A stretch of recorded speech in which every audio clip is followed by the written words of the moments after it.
So last week we left off in Galatians chapter 6, verse 4, where Paul was talking about the need and importance for honest self-evaluation.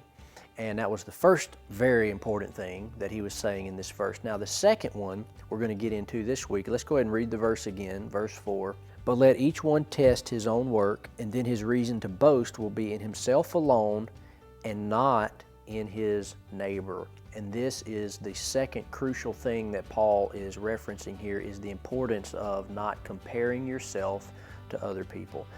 I have learned from being in ministry a long time ago, going down the path of comparing yourself to other people is never helpful. It is one of the most destructive things that you can do, and we're going to see why in just a second, but it is so destructive.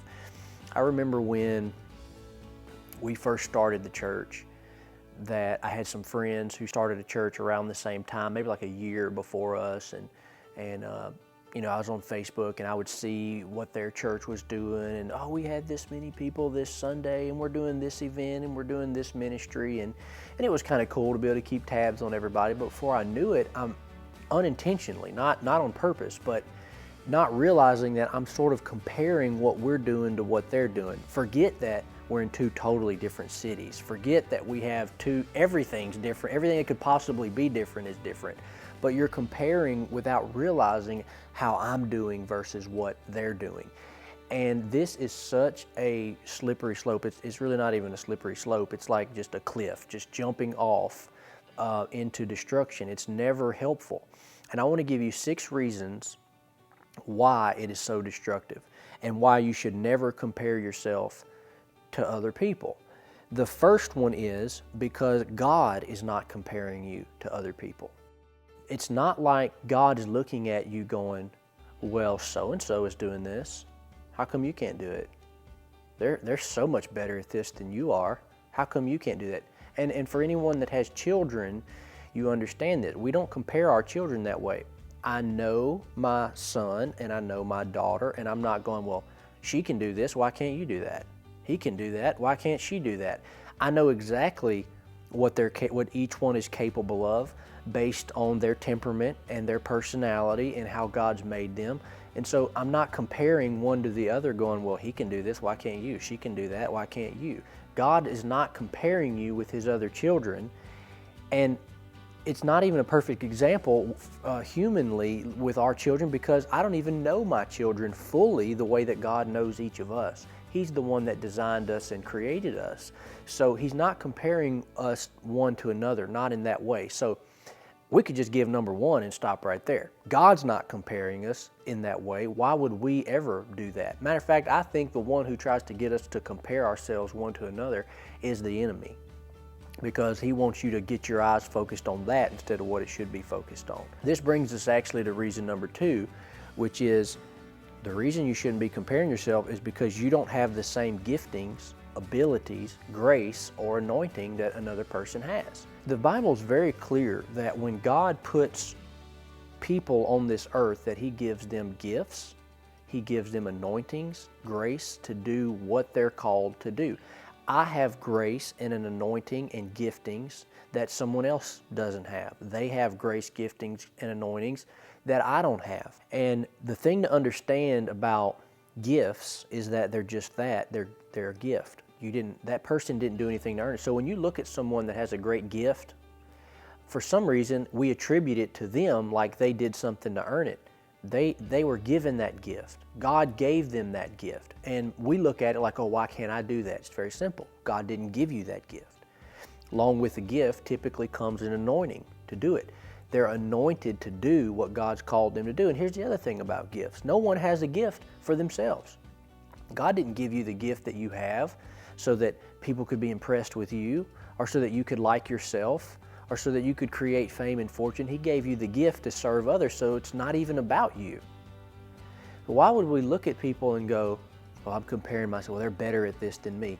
A lot of times people are better at something than you because they have a gift and an anointing and a call to do what they're doing. So why would you compare that? If I had a 2-ton pile of dirt out in the yard and I gave one person a backhoe and I gave one person a spoon and I said, move this pile of dirt across the yard, Should the person with the spoon be comparing themselves to the person with the backhoe? Well, I'm not moving as much dirt as they're moving.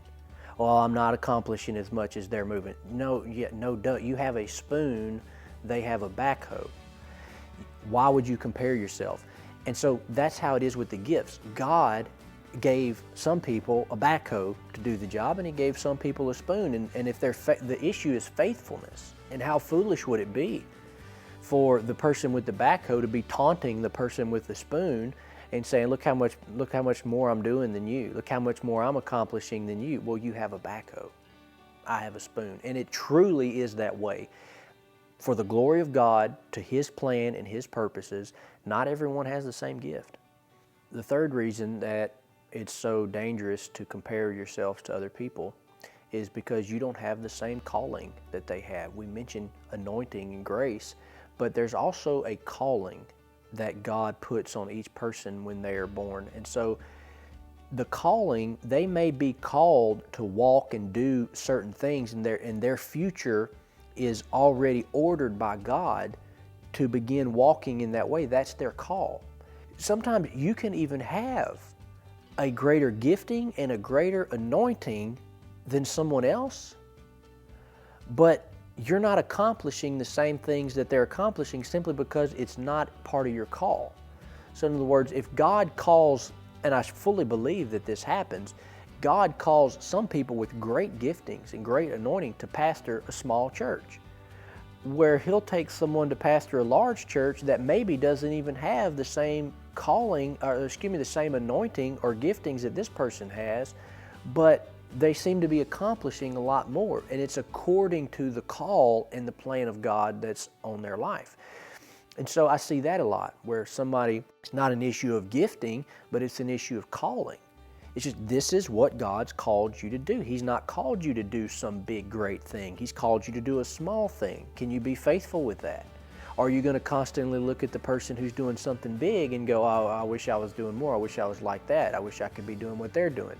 Maybe that's their call. Your call is to do something small. A lot of times, the person who's doing the big thing, they're envying the person who's doing the small thing. They're thinking, why do I have to have this burden of carrying this big thing? I wish I could just have the small thing and just be, more peaceful and more at a slow pace. So that's usually how it always works. The grass is always greener on the other side type thing, and it's never helpful. What you want to say is, what is my call? What is my gifting? What is my anointing? And focus on that. The fourth reason that you do not want to compare yourself to other people is because you do not know the future. And what this means is, when you look at another person to compare yourself to them, you're looking at what's happening at present. You don't know what's going to happen to them in 6 months or a year or 2 years. You don't know how the result or the fruit of what they're doing is going to pan out over the next 3 to 5 years. So if you look at someone and you go, man, how are they getting better results than, how are they doing more than what I'm doing? And you begin to compare yourself, you don't know the future of what's going to happen with them. And I've seen this happen in ministry multiple times. Of course, I keep using ministry because I'm in ministry, and these are lessons that I've learned in ministry, but they apply to anything. But I've seen that in ministry again, where I might be comparing myself to another church or another pastor, and within 2 years, they're not even in the ministry anymore. Maybe their church doesn't even exist and they're closed down. Well, if I could have known the future, if I could have known that was going to happen in 2 years, I wouldn't be comparing myself to them. I wouldn't have been going, oh man, how are they doing that and doing all these things? Well, they're not even going to be around in 2 years, and you're comparing yourself like you're supposed to be doing what they're doing. Apparently what they were doing was leading to a path and a trajectory of failure, and yet you're comparing yourself to them. You don't know how what that person is doing is going to end. You don't know what it's going to lead to and result in. So the focus should be, I'm going to do what I can do, and I'm going to be happy with that. Another area that I experienced this in is at CrossFit. Jen and I do CrossFit, and in the workouts you're working out, everybody's doing the same workout, but everybody's at a different level. You have some people that have been doing CrossFit for 5 years. You have some that have been doing it for 6 months. Well, if the person who's been doing it for 6 months is comparing themselves to the person who's been doing it for 5 years, they're going to be sorely disappointed. Doesn't matter how in shape you are. It's the time you've been doing it is factor. It plays in. So that's why the focus should be, I'm just going to do what I can do. I'm not going to try to keep pace with them or focus on this person. I'm going to focus on me and what God's called me to do. The fifth reason, if you don't have enough already, the fifth reason that we should not focus or compare ourselves to other people is because it leads to wrong motives. Let's say that you're on a certain pace and now you're going to work harder and you're going to do more, and it's because you're comparing yourself to another person who's doing more than you. Do you think that's a motive that's pleasing to God? Where I was on this pace, but all of a sudden I saw someone who was doing more than me or doing better than me, and so now I'm going to pick up the pace. Is that a good motive? Is that a pleasing motive to God? No, because if your motive is we're going to do more out of the love for people, out of a love for God, then that's one thing. But if the motive is I need to do better to keep up with them or to outdo them, well, that's a very poor motive. And motives are crucial. On the last day, we're going to be judged not only by what we do, but what our motives were in doing what we did. The Bible's very clear about that there's going to be everything we've done is going to be brought through the fire, and some's going to come out as pure gold. Some as silver, some as stick, some as hay.